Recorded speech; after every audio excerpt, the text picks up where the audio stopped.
За жал, од извештајот се забележува дека и покрај високата стапка на дискриминација кон жената ромка,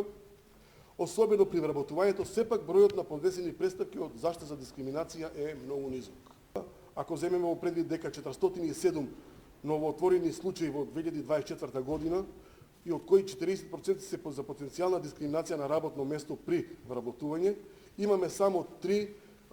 престапки поднесени од жената ромка за дискриминација на работно место, од кои дискриминација е потврдено само во една престапка. Тука е клучен моментот да го кажам и проблемот кој што во последно време се соочуваме ние, а тоа се испразнетите места во јавната и државната администрација, каде што ромите по било кој основ кој ќе го ослободат местото, на тие работни места веќе не се враќаат роми по било кој основ.